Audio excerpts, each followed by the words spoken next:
Welcome to a new episode of Please Print This. I'm Matt Hested, the Senior Vice President for the Georgia Forestry Association and our foundation. And I'm Gloria Camacho, the Director of Programs and Engagement. Thanks to our partnership with HL Strategy, we're here to continue the conversation on all things Georgia forestry.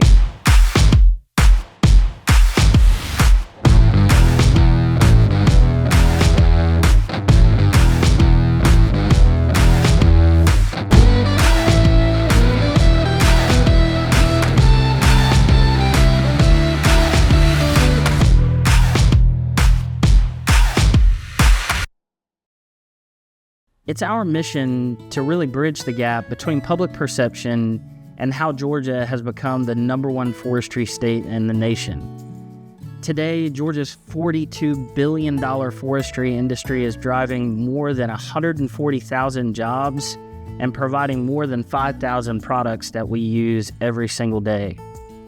And so if you've ever been around a family member who's referred to their forest as a 401k, or if you've ever driven past a log truck, you're probably closer to forestry than you might think. And that's why we're inviting you to meet the people behind the trees. These are the individuals, families, and organizations who strive for sustainability and innovation in the business of forestry. I'm really excited about the conversation that we have today.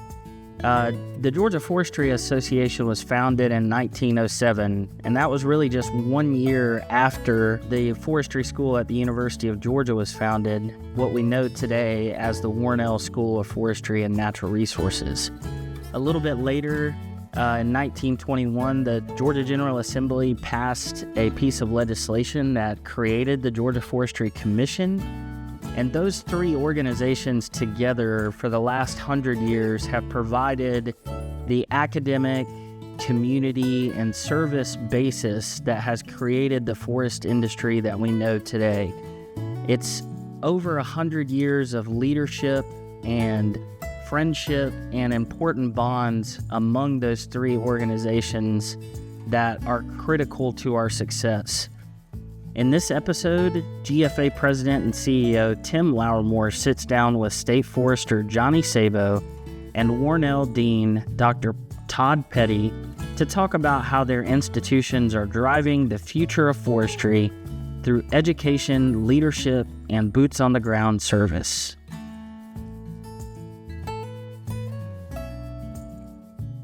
Hello, I'm Tim Lowrimore, the President and CEO of the Georgia Forestry Association. And I'm honored to be here today with Dean Todd Petty of Warnell at the University of Georgia, and also Director Sabo with the Georgia Forestry Commission, really to have a conversation and introduce all three of us to the forestry community here in Georgia. Although many of us, all of us really have been in forestry for all of our career and know many of the members of the Georgia forestry community. We're relatively new in our roles now, me at the Georgia Forestry Association now for about 6 months, and then Todd and Johnny in their roles for a little bit longer.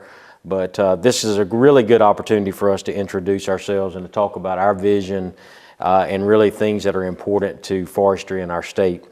And share some of our thoughts and ideas. Guys, you all know that our industry today is in really a moment of transition and really have an opportunity through some innovation to change the way forestry is in our state and really secure our future, the future of forestry in our state. So with that, I think before we get into those kind of conversations and talk about those things in more depth, I'm going to give each one of you guys an opportunity to introduce yourself. So Dean Petty, I'm going to turn it over to you, and if you don't mind, just introduce yourself and share with us your new role and any thoughts or you want to share about that. Sure. My name is Todd Petty, and it's my privilege to be the Dean of the Warnell School of Forestry and Natural Resources at University of Georgia, a role I started in August of last year, so just a full academic year. We just graduated a bunch of great kids last week, and we'll pour them out into the workforce, so we're excited about that. And looking forward to this conversation and the next year. Yeah, I think it's really cool too that you've come back home, right? You were at UGA. I did, yeah. I graduated with my PhD in 1998.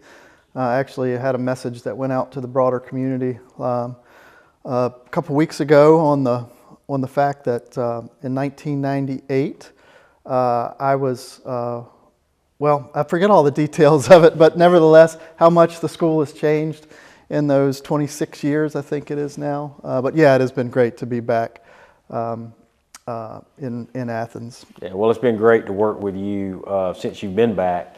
And one of the things I've really been impressed with in working with you is the vision that you have for Warnell and the vision you have for the role Warnell will play on the broader university campus and really across the state. So appreciate that. Look forward to you sharing some of that vision today with our group. So. Sure. Director Sabo, a friend of mine, someone that we had the opportunity to work together with for a couple years at the Forestry Commission. Talk to us about your role and introduce yourself to folks that may not be familiar with who you are. Yep, thank you, Tim. Johnny Sabo, Director and State Forester for the Georgia Forestry Commission. And at its simplest terms, the Commission is charged with protecting and conserving Georgia's forest, right? And we do that through a lot of program management, whether forest management, fire suppression and prevention, even arson investigation. But really my background is 20 plus years in forestry. And I really leaned more into the operation side when I first got started, and that is absolutely my wheelhouse. I love it, you know, and I think that's pretty critical to who we are as an identity, and being a all hazards response organizations. A lot of people kind of miss that fact about us because we try to stay relevant. We try to do a lot of things in our communities, but at the end of the day, you know, we're made up of wildland firefighters and foresters, and we respond to anything and everything the state needs. Yeah, and Director Sabo, I'll just add, I know when you came on board with the Georgia Forestry Commission, I guess it's now been 2.5, 3 years ago. Somewhere in there. You know, one of the really, you mentioned your background is operationally focused and a strong background in operations, and that was something that was abundantly clear to me when you and I started having conversations about you coming to Georgia. And what I'm so excited about is that you're an opportunity to lead now and show, really take the commission to a level of operational excellence, and I think that's showing. And I think because of that, the forestry community will be better. So thank you for doing that. Look forward to continuing to work together with you as well in all the different roles that we are in. So, you know, let's talk about, you know, one thing that we do is we talk regularly, and I'm grateful for that. I'm thankful that we get an opportunity to talk sometimes daily, if not daily, we do it weekly. And something we talk about often as a group or individually with each other is the role that forestry plays in Georgia. The value of it to our state economically, environmentally, and culturally. So talk to us about the role that you see Dean Petty, Warnell playing in ensuring that Georgia continues to get those benefits from forestry, and really how you guys are going to address that, or how you're addressing that at Warnell. Yeah, well, sure. This gets back to your point about our vision for Warnell at the University of Georgia. So we know that forests are remarkably important to both the state of Georgia as well as the nation. I mean, we're in the center of the wood basket of the world in many ways. And at any point, right, there are enormous forces that work against forests, whether it's development, the changing economy, the changing market for forest products. But we know keeping forests on the landscape is extremely important for fiber security for the nation, as well as, you know, it's in many ways the only industry that produces a net environmental benefit. So in terms of clean water and wildlife and all the things that we recognize as being part of the quality of life in the Southeast and in Georgia in particular. So the power of forests is something we talk about a lot. And Georgia being the #1 forestry state, our vision for Warnell is to, of course, lead in the world in terms of an institution of higher education in the world of forestry and natural resources. And we very much see ourselves as, you know, obligated to leading in that space. And so what do programs like ours do? we're in the business of discovery, right? So we have amazing faculty and students who are working every day to discover new paths forward for this sector, for forestry. And then education, right? So our job is to innovate and then translate those innovations to students and to citizens, landowners, to industry leaders, and decision makers. So that's the role that we play, and we do believe Warnell is a national leader in that. Yeah, and I think that's, as a Warnell alum, 1998, I heard you say that earlier, that's exciting to me that you have a vision for us being a premier institution for forestry across the world. And I think that most of the folks that are watching this, you're going to have a lot of Warnell graduates and alums watching it, and they're going to be really pleased to see that that's your vision. And I think you got a really strong foundation. We look forward to seeing how that plays out in your tenure there at Warnell. So. Yeah, and we have a lot of great, institutions across the nation that do things like us, and we are strong partners with them, and we all depend on each other. I do know that, nationally, Warnell is very well thought of. Probably the greatest thing that Warnell is known for is its connections, and I know we'll talk a little bit about our collaboration and how we collaborate here in the state. I won't say it's unique, but it is exceptional. The relationship that our school has with the industry, with state agencies, with every NGOs, everyone that cares about southeastern forests, we've got a really close relationship, and that's what makes Warnell for a lot of people. Great. Director Sabo, ask you the same question, but with a little bit different angle. We talk about how Georgia, forestry is a foundational component to Georgia, economically, environmentally, and socially. What's at stake? What's at risk for the people of Georgia if those things go away? Any thoughts on that or comments on that? And how is your organization addressing some of those risks and challenges that may be threatening the success of forestry? Yeah, happy to. So that really changed overnight with Helene, right? So when we look at any major hurricane like that, any major land disturbance, we all of a sudden we face a threat of land conversion, right? Immense fuel loading, catastrophic wildfires, and we know that we're looking for new and emerging markets, foreign competition. There's a lot of different factors, that cause stress and angst amongst the industry, right? So one of the ways that we play a role in that is really kind of going back to our basics once again. So is how can we help the landowner? How can we assist the landowner? And what can we do for them? And sometimes that's just general management advice. That's a forester to kind of put their hand on their shoulder and, like, hey, this is where you start, because sometimes those things can seem overwhelming. A lot of times it's just having a robust crew that can respond to wildfires, that can help out when it's needed.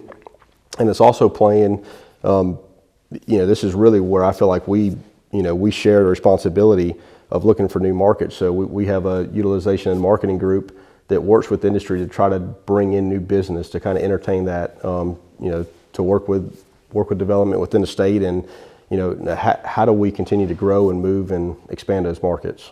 Yeah, I think that's a really good point that you make, is that what the state agency does, and what stands out to me in your response is that it's a little bit different than what Warnell, their role is in ensuring forestry remains relevant and important in our state. And if I think about us as an association and the role that we play in ensuring forestry remains relevant in Georgia and strong in Georgia, I think for us, we think about what's at risk. We think about a lot about the economical impact or economical benefits from forestry, and that's been the 140,000 jobs, the $40 billion economic impact that it brings to our state, the role that forestry plays in our rural communities.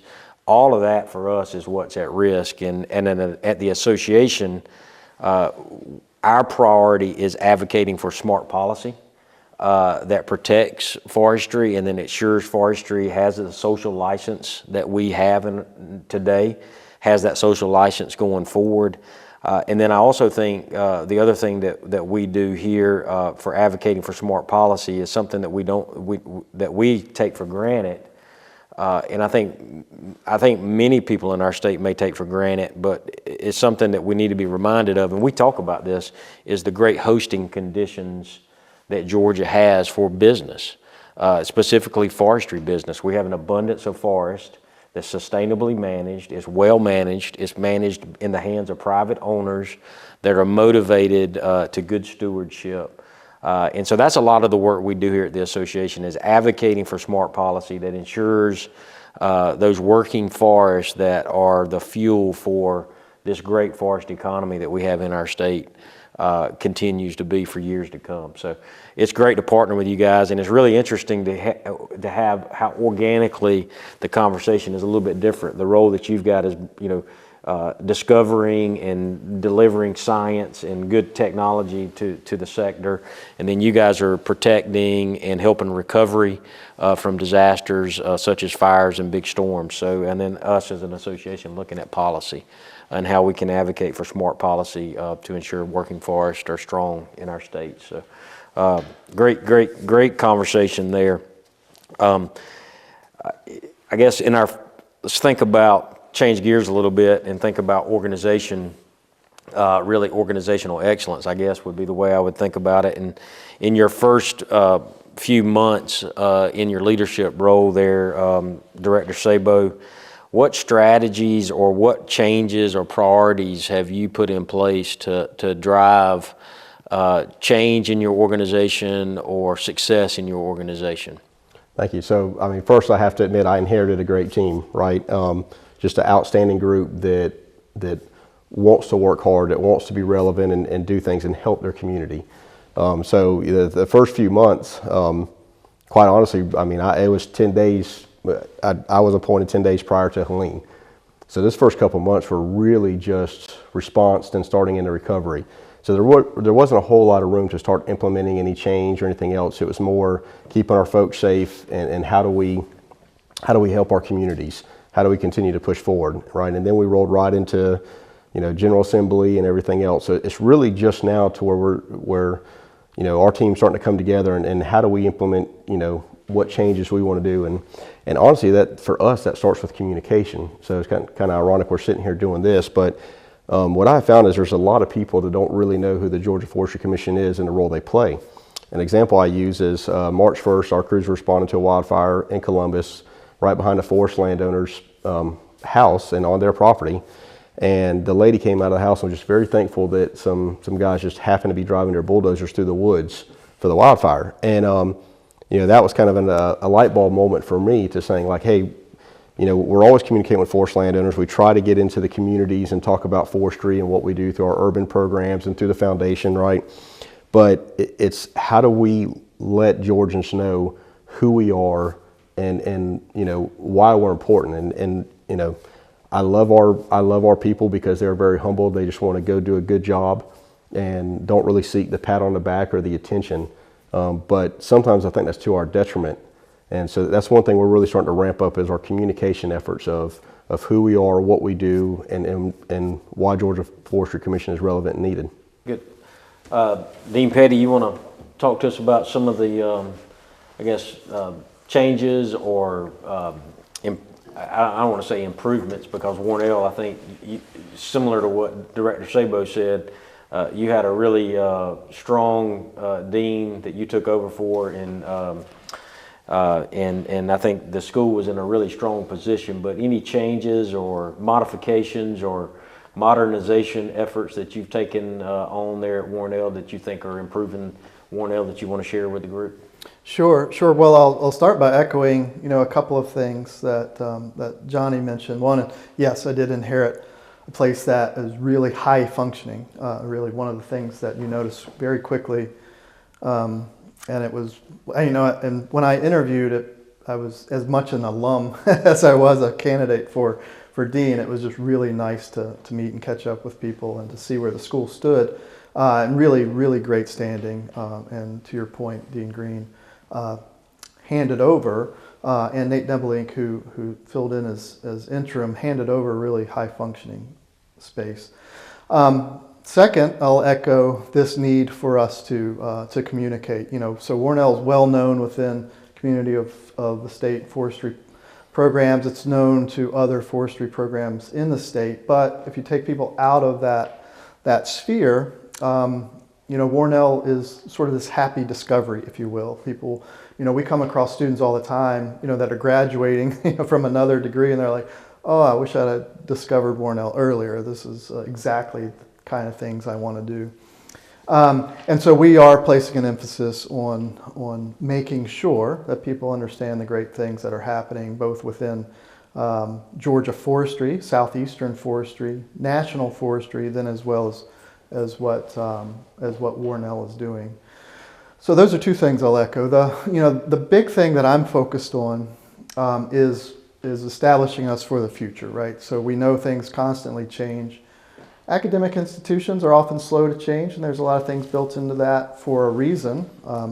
When we graduate with a degree, we like for that degree to still be there 26 years later, right? So we don't like things to change too quickly. But we do need, as disciplines change, as things emerge, technologies emerge, we need to change. So we're undergoing a pretty aggressive series of faculty searches that I think are forward-looking. For example, in precision forestry and artificial intelligence, where that fits in. Biomaterials, we're hiring a brand new biomaterials person to be thinking about next generation wood-based materials, whether it's construction or fuel or all the types of ways that we can use wood. So that's a big area of moving. And then the last piece of that is facilities. So we're really highly focused on making sure that our research facilities, our teaching facilities, are established for the next 25, 50, 100 years of Warnell. So my job as dean is to come in and try to affect change for the future, essentially. Yeah, and we've had this conversation in multiple places, and I'll do it now since we're on camera and been recorded for a session.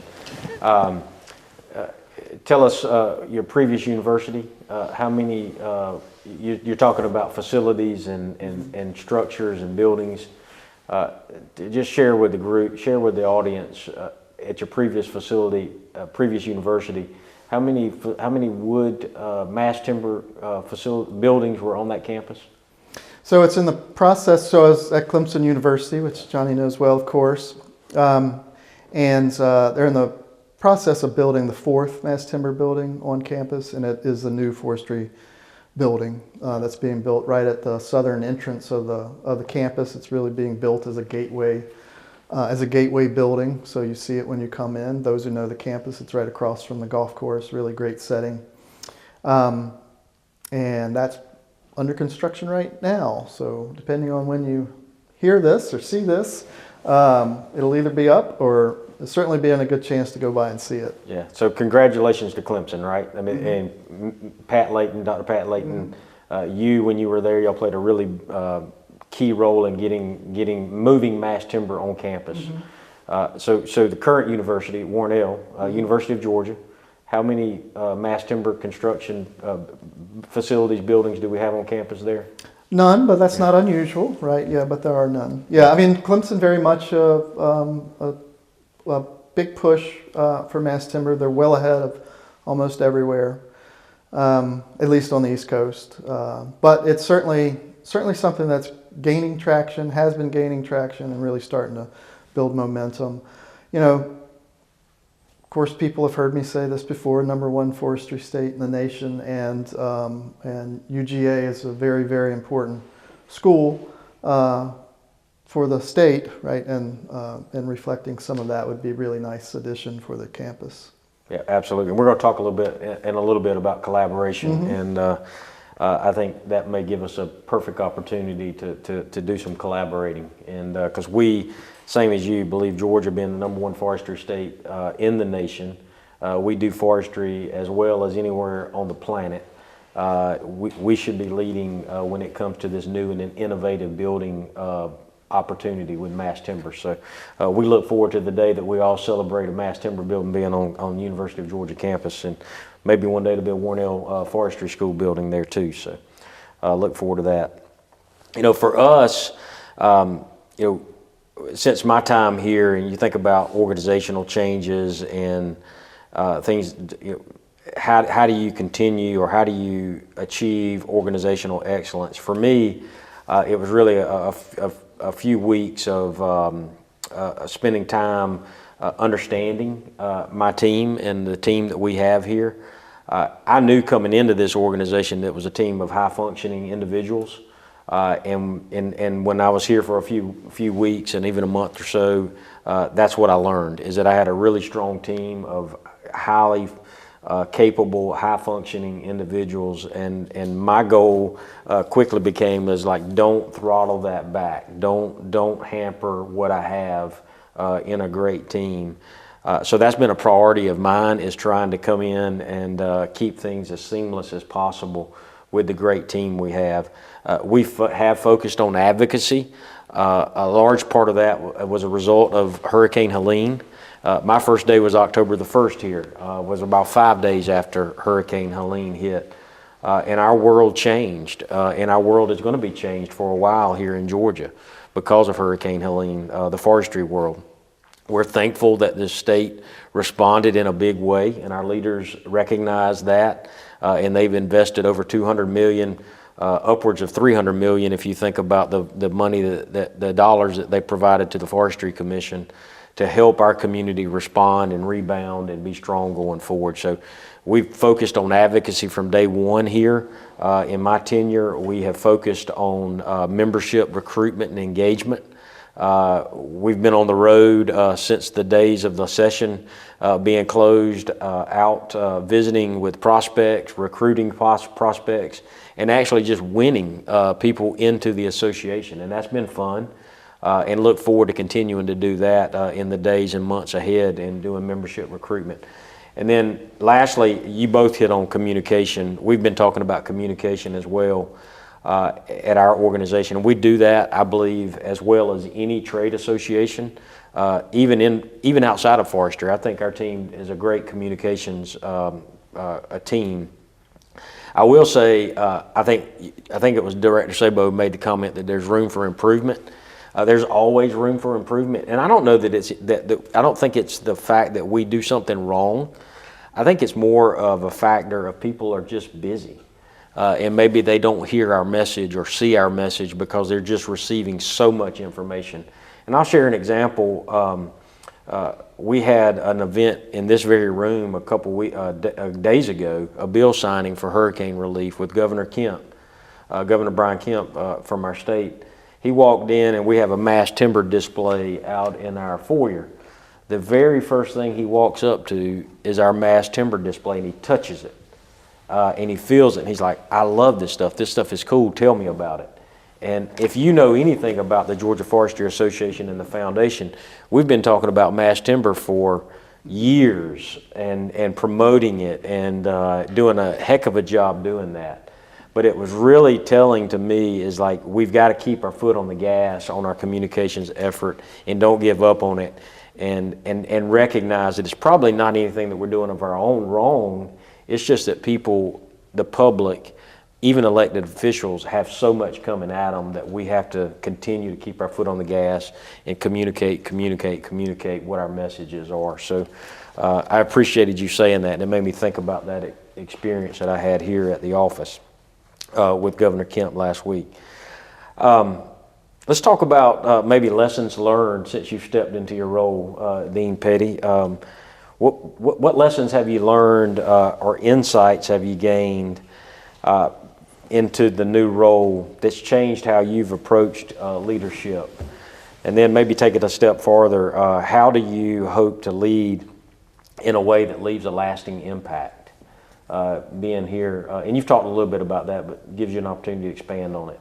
Yeah, well, first, it's been great to be at Warnell as dean. It doesn't feel like leadership, all right, when people talk about being an administrator, or, there's not a lot that's fun about some of these jobs. And I've always had a service leader mentality. I feel like I enjoy playing on teams, we'll say, so if we have a team here, and I enjoy playing my role in that team. And sometimes it's as the leader.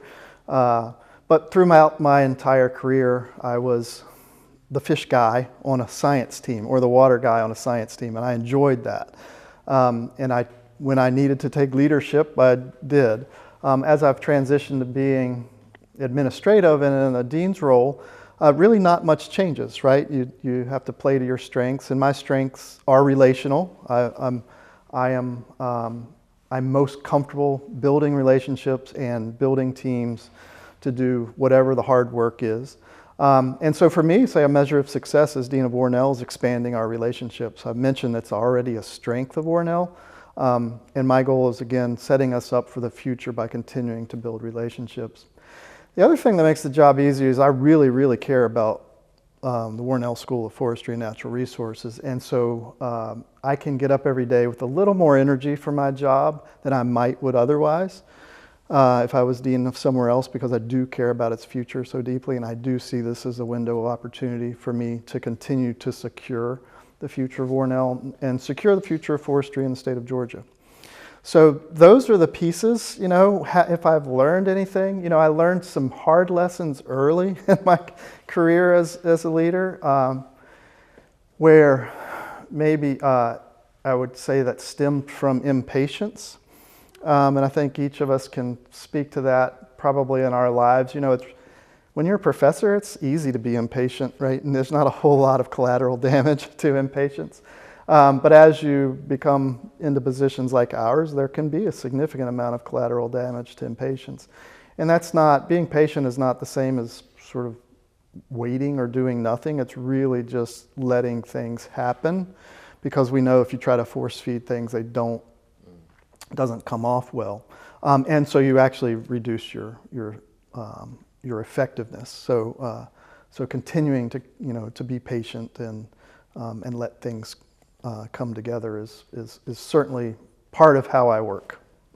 Yeah, and that's, I remember you in your interview talking about relational and how you were a relational and a servant leadership.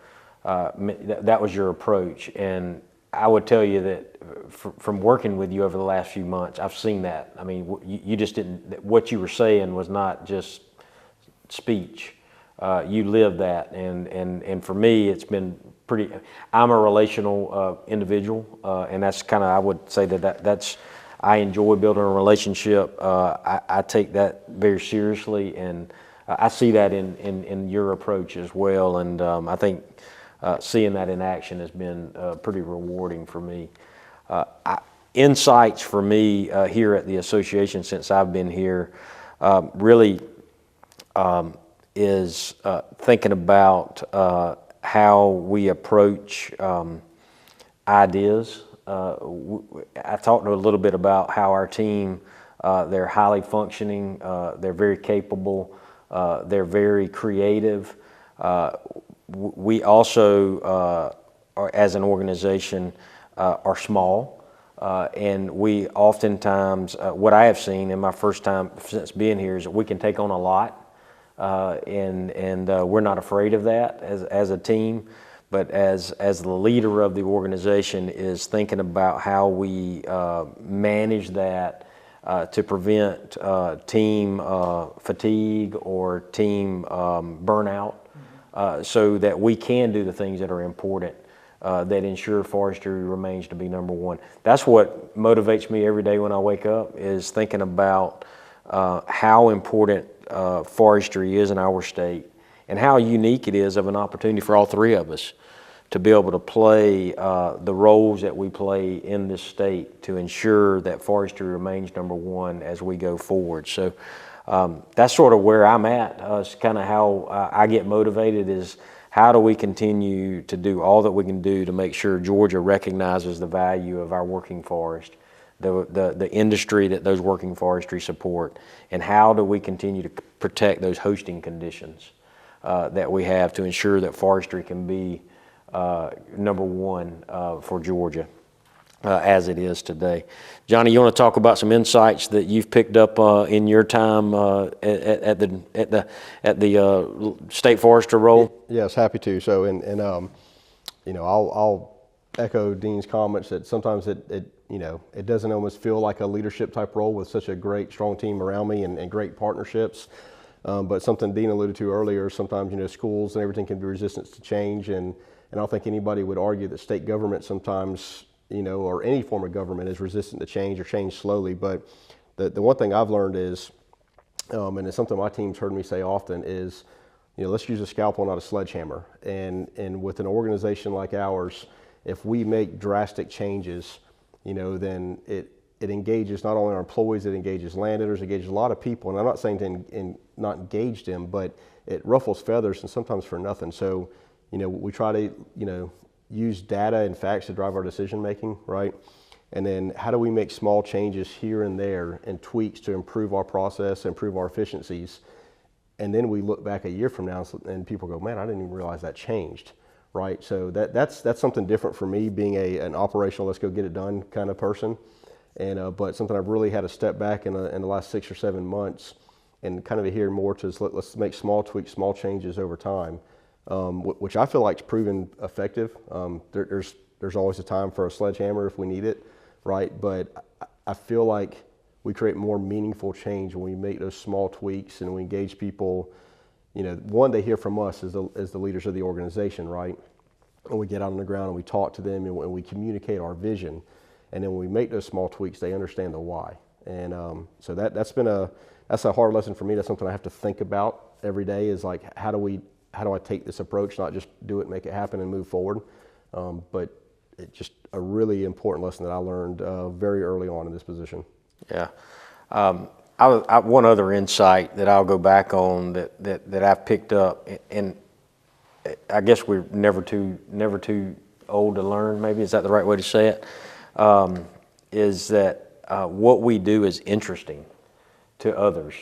Forestry is an interesting topic, and we're going to talk. We've talked about collaboration. We're going to talk about collaboration in just a second. But I think about Dean Petty. You collaborated with us a couple months ago and got us into the Super South Conference in Atlanta, and we had an opportunity to present there.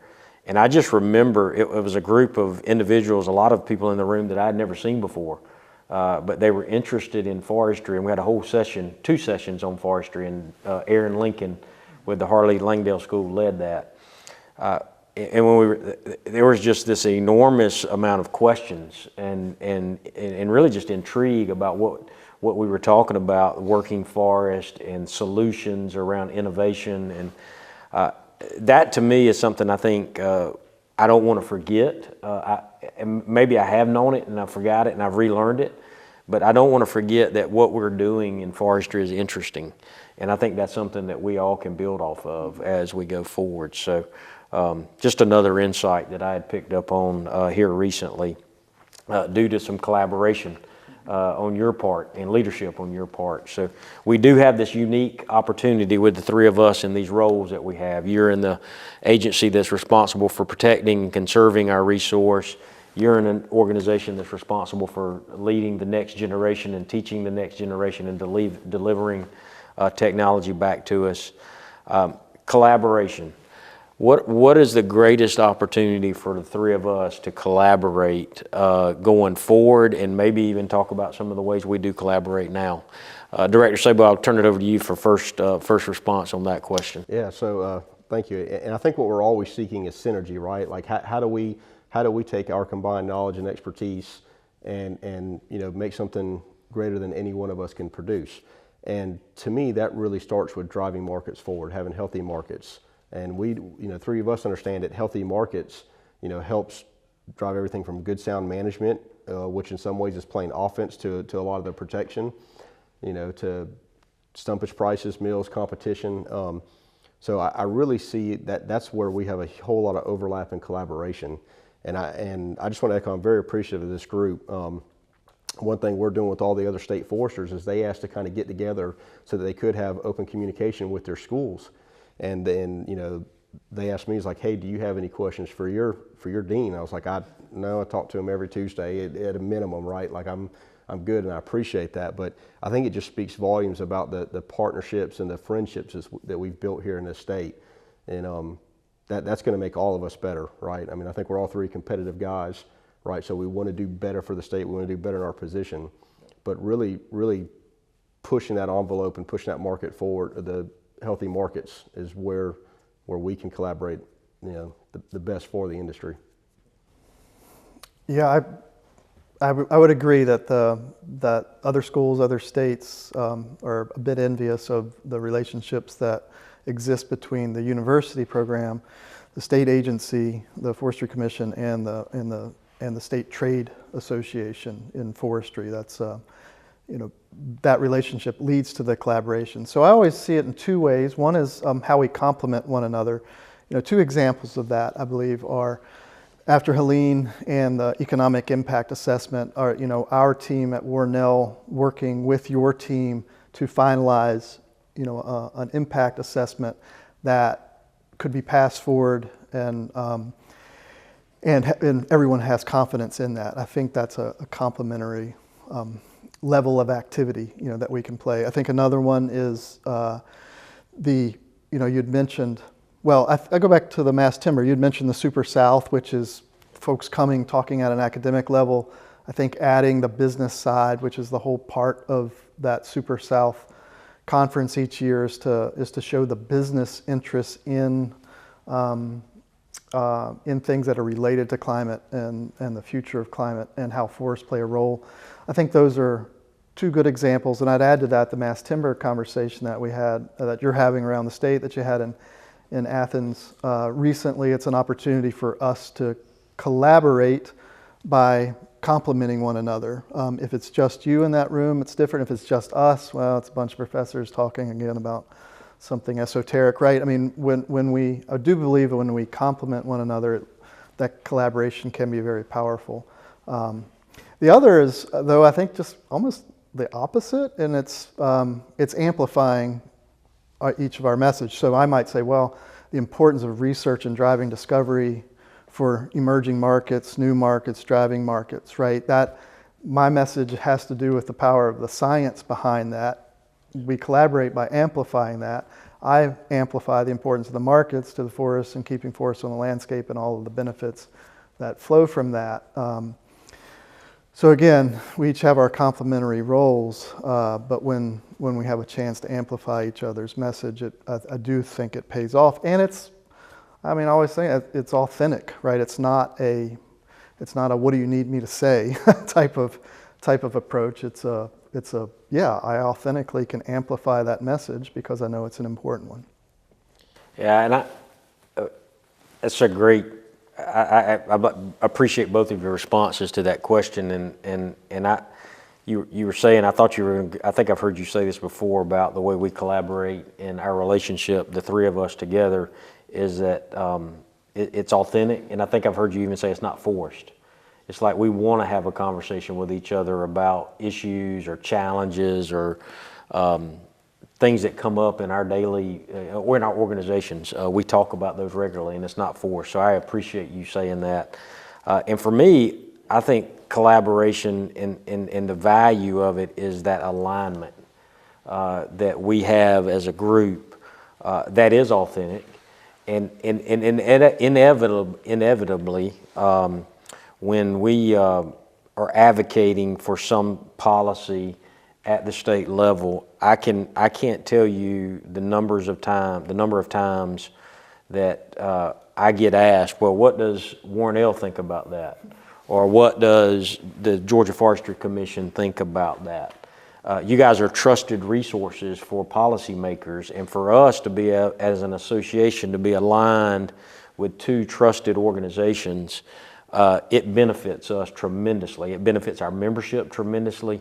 It benefits forestry in Georgia tremendously. So collaboration is really key to what we do here at the association. And your two organizations are critical pieces of that. So for us, it's about alignment and then also just increasing awareness on what is the pressing need. I think the Hurricane Helene, the response that our state gave to that, a lot of that success or that great response that our state leadership gave to Hurricane Helene can be attributed to the role that all three of our organizations played in educating policy and decision makers on what the impacts of Hurricane Helene was to the communities that were impacted. So that was a job well done, and a really good example of what good collaboration, authentic collaboration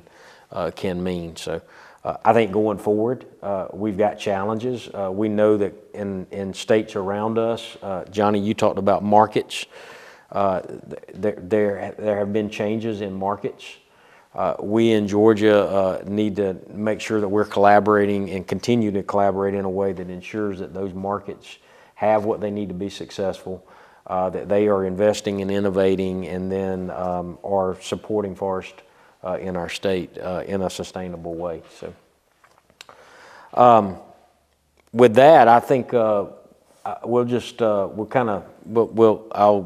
a moment to sort of wrap up the conversation and give each one of us an opportunity to share a final thought, a parting shot, one thing that we would want our viewers to remember or to think about as they wrap up this session and watching us have a conversation today. So one last thought that you may have, Dean Petty, that you'd like to leave the group with. Absolutely, and if I may have two parts to my last thought, because they are related, right? So the first is I would ask people, if the concept of forestry and how, and forests in Georgia is unknown to you, I would ask folks to go out and learn more about how dynamic forestry in the state is, from the markets to how the forested landscape has changed over time, going back to pre-industrial era, how the markets are changing now, things like mass timber we've talked about, things like sustainable aviation fuel, things like nanotechnology, how it plays a role, and how the power of forests operate in creating fresh water, creating habitat for birds and wildlife and everything else. So I would encourage folks to just go out and learn more about it, because it is fascinating to learn. It is interesting, as you mentioned, for people. And the second thing I would say is don't forget about Warnell then, because we are, again, one of the great institutions in North America, in the U.S. That study forestry and natural resources, this really dynamic field, and there's no better place to learn and work than Warnell. I feel like I need to give you a go Dogs for that. Go Dogs. Yeah, go Dogs. Director Sabo, final thought? So kind of like Dean, a couple parts here, but the first I want to start off with something that I talked to my team about, and it's going to sound a little bit weird, but control is an illusion, right? Like the only thing we have control over is our own self, our own thoughts, our own actions.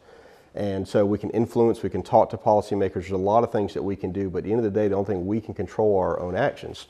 So what I'd like to encourage, our forest landowners, our maybe our audience listening in that lives in the heart of Atlanta and everything, is you can control your actions, you can get involved, you can learn more about forestry, get engaged, get interested, right? And that's something that you can do personally. And, we want to be a resource for you. We are truly here to serve all Georgians, not just our forest landowners. So if there's something that we can do for you, and I know y'all two feel the exact same way with your organizations, reach out to any one of us. But you can't ever control everything. We can lobby, we can push, we can try to drive change, but at the end of the day, we can only control ourselves, right? And I can't control my 4-year-old son. So so we have to take that, we have to be interested, we have to be passionate about what we do, and go get interested in something. And why not forestry? So.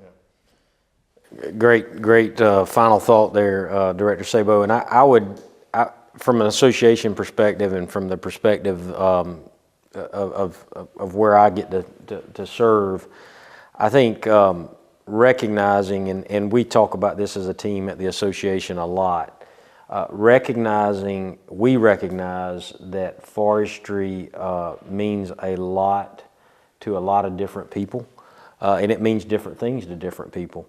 The economical piece is always front and center to us at the association. We know that forestry provides for many families across our state. Many of those families are engaged in our association. They're members of our association. They're active participants in our association.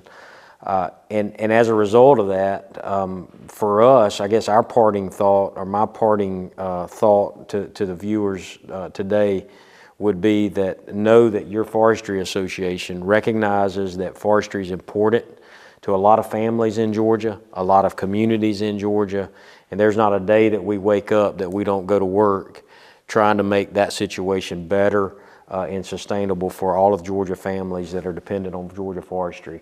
And we'll continue to do that every day as we go forward. So, gentlemen, I want to say it's been a pleasure to have this conversation with you. It feels like we just talked yesterday. Maybe we did. I know we'll talk again real soon, but really appreciate you taking the time to be a part of this conversation, and look forward to continuing to work with both of you to ensure forestry is successful in Georgia. Thank you. Thank you. Thank you for watching Please Print This. We invite you to get engaged. Visit us on gfagrow.org, follow us on social media, or become a member to receive benefits, including a subscription to Georgia Forestry magazine. And stay tuned for more to come from the #1 forestry state in the nation.